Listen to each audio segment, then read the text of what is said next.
Hi friends, ಎಲ್ಲರಿಗೂ ನಮಸ್ಕಾರ. Gagan cooking ಚಾನಲ್ಗೆ ಸ್ವಾಗತ.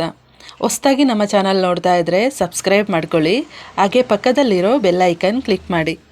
ಬನ್ನಿ, ಇವತ್ತು ತುಂಬ ಟೇಸ್ಟಿಯಾಗಿರುವ ಗರಿಗರಿಯಾಗಿರುವ ಚಕ್ಲಿ ಹೇಗೆ ಮಾಡೋದು ಅಂತ ನೋಡ್ಕೊಳ್ಳೋಣ. ನಾನಿಲ್ಲಿ 1 ಪಾವ್ ಅಕ್ಕಿ ತೊಗೊಂಡಿದ್ದೀನಿ. 1 ಪಾವ್ ಅಕ್ಕಿನ ಚೆನ್ನಾಗಿ ತೊಳೆದ್ಬಿಟ್ಟು ನೆರಳಲ್ಲೇ ಒಂದು 3 ದಿವಸ ಒಣಗಿಸ್ತಿದ್ದೀನಿ. ಈಗ ಒಣಗಿಸಿರೋ ಅಕ್ಕಿ ಇದು. ಇದಕ್ಕೇ 1 ಪಾವ್ ಅಕ್ಕಿಗೆ 1/4 ಪಾವಷ್ಟು ಹುರಿಗಡಲೆ ತೊಗೊಳ್ಬೇಕು. ಇದೀಗ ಅಕ್ಕಿನ ಸ್ವಲ್ಪ ಬೆಚ್ಚಗೆ ಮಾಡ್ಕೊಳ್ಬೇಕು. ಇದನ್ನು ಸ್ಟವ್ ಹಚ್ಬಿಟ್ಟು ನಾನಿಲ್ಲಿ ಸ್ವಲ್ಪ ಬೆಚ್ಚಗೆ ಮಾಡ್ಕೊಳ್ತಾ ಇದ್ದೀನಿ ಅಷ್ಟೇ, ತುಂಬ ಉರಿಬಾರ್ದು. ಸ್ವಲ್ಪ ಬೆಚ್ಚಗಾಗಿದ ತಕ್ಷಣ ಆಫ್ ಮಾಡಬೇಕು ಸ್ಟವ್ನ.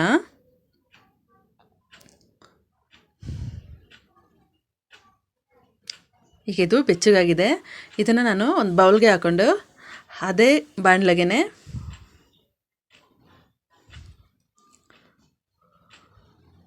ಬೆಚ್ಚಗಾದರೆ ಸಾಕು. ಈಗ ಅದೇ ಬಾಣಲೆಗೆ ನಾನಿಲ್ಲಿ 2 ಸ್ಪೂನ್ ಆಗೋಷ್ಟು ಉದ್ದಿನಬೇಳೆ ಹಾಕ್ಕೊಳ್ತಾ ಇದ್ದೀನಿ. ಉದ್ದಿನಬೇಳೆ ಸ್ವಲ್ಪ ಕೆಂಪಾಗೋವರೆಗೂ ಡ್ರೈ ರೋಸ್ಟ್ ಮಾಡ್ಕೊಳ್ಬೇಕು.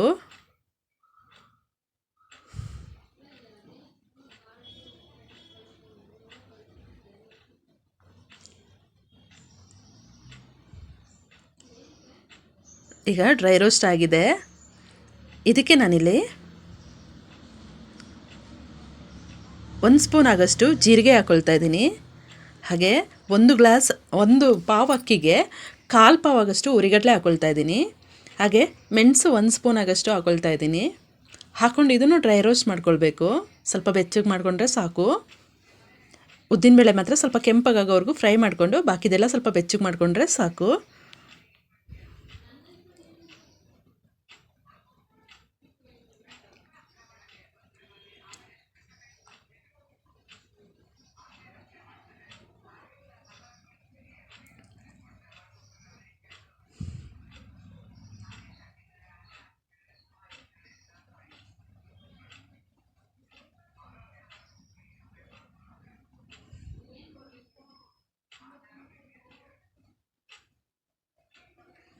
ಈಗ ಇದು ಸ್ವಲ್ಪ ಬೆಚ್ಚಗಾಗಿದೆ ಹುರಿಗಡಲೆ ಎಲ್ಲ.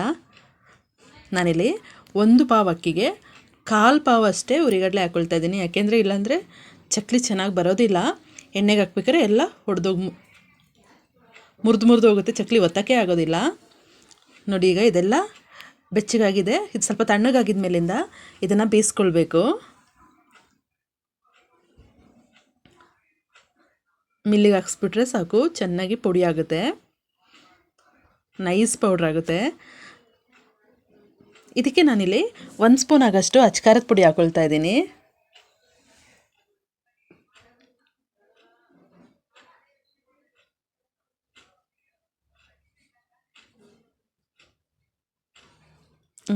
ಈಗ ಇದನ್ನೆಲ್ಲ ಬಿಸಿದ ಮೇಲಿಂದ ನಮ್ಗೆ ಎಷ್ಟು ಬೇಕಷ್ಟು ಮಾತ್ರ ಚಕ್ಲಿಗೆ ಕಲಿಸ್ಕೊಳ್ಬೋದು.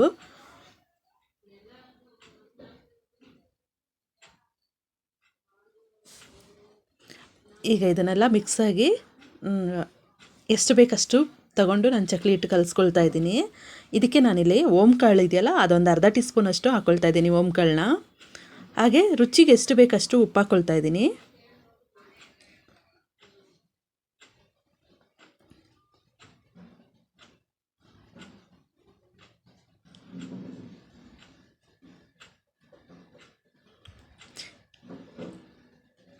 ಡ್ರೈನಲ್ಲೇ ಹಾಗೆ ಮಿಕ್ಸ್ ಮಾಡ್ಕೊಳ್ಬೇಕು. ಹಾಗೆ ಇಲ್ಲಿ ನಾನು ಬಿಸಿದು ತುಪ್ಪ ಹಾಕ್ಕೊಳ್ತಾ ಇದ್ದೀನಿ. ತುಪ್ಪ ಹಾಕ್ಕೊಂಡ್ಬಿಟ್ಟು ಡ್ರೈನಲ್ಲೇ ಚೆನ್ನಾಗಿ ಮಿಕ್ಸ್ ಮಾಡ್ಕೊಳ್ಬೇಕು. ನೋಡಿ, ಈ ರೀತಿ ಮಿಕ್ಸ್ ಮಾಡ್ಕೊಳ್ಬೇಕು. ಆಮೇಲೆ ಇದನ್ನು ನೀರು ಹಾಕ್ಕೊಂಡು ಸ್ವಲ್ಪನೇ ನೀರು ಹಾಕ್ಕೊಂಡು ಚಪಾತಿ ಹಿಟ್ಟಿನ ಅದಕ್ಕೆ ಕಲಿಸ್ಕೊಂಡ್ರೆ ಸಾಕು.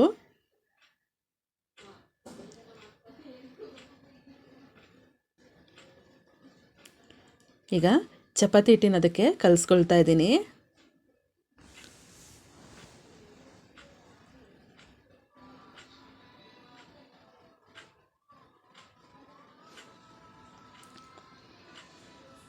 ನೋಡಿ, ಈ ರೀತಿ ಚಪಾತಿ ಹಿಟ್ಟು ಅದಕ್ಕೆ ಕಲಿಸ್ಕೊಂಡು ಚೆನ್ನಾಗಿ ಈ ರೀತಿ ಮಿದ್ಕೊಳ್ಬೇಕು, ಚೆನ್ನಾಗಿ ಮಿದಿಬೇಕು. ಕೈಗೆ ಅಂಟಬಾರ್ದು, ಅಲ್ಲಿವರೆಗೂ ಮಿದಿಬೇಕು. ಈಗ ಚಕ್ಲಿ ಒಳಗೇ ಸ್ವಲ್ಪ ಎಣ್ಣೆ ಹಾಕ್ಕೊಂಡು ಎಣ್ಣೆ ಸವರಬೇಕು. ಎಣ್ಣೆ ಸವರ್ಬಿಟ್ಟು ಈ ಹಿಟ್ಟನ್ನು ಹಾಕ್ಬಿಟ್ಟು ಈ ರೀತಿ ಚಕ್ಲಿ ಥರ ಒತ್ತಿದ್ರೆ ಸಾಕು. ತುಂಬ ಚೆನ್ನಾಗಿ ಬರುತ್ತೆ. ಎಷ್ಟು ರೌಂಡಕ್ಕೆ, ಎಷ್ಟು ದೊಡ್ಡದಕ್ಕೆ ಬೇಕಾದ್ರೆ ಒತ್ಕೋಬೋದು, ದೊಡ್ಡದು ಬೇಕಾದ್ರೂ ಮಾಡ್ಕೊಳ್ಬೋದು ಇದನ್ನು. ಹೀಗೆ ನೊರೆ ಕಡಿಮೆ ಆಗೋ ತನಕ ಬೇಯಿಸ್ಕೊಂಡ್ರೆ ಚಕ್ಲಿ ರೆಡಿ ಆಗುತ್ತೆ. ತುಂಬ ಟೇಸ್ಟಿಯಾಗಿರುವ ಗರಿ ಗರಿಯಾಗಿರುವ ಚಕ್ಲಿ ರೆಡಿ ಆಗುತ್ತೆ. ಫ್ರೆಂಡ್ಸ್, ಈ ರೆಸಿಪಿ ನಿಮಗೆ ಇಷ್ಟ ಆಯ್ತಂದರೆ ಪ್ಲೀಸ್ ಕಮೆಂಟ್ ಮಾಡಿ, ಲೈಕ್ ಕೊಟ್ಟು ಶೇರ್ ಮಾಡಿ. ಹಾಗೆ ಗಗನ್ ಕುಕಿಂಗ್ ಚಾನಲ್ಗೆ ಸಬ್ಸ್ಕ್ರೈಬ್ ಆಗಿ. ಈ ವಿಡಿಯೋ ನೋಡಿದ್ದಕ್ಕೆ ಎಲ್ಲರಿಗೂ ಧನ್ಯವಾದಗಳು.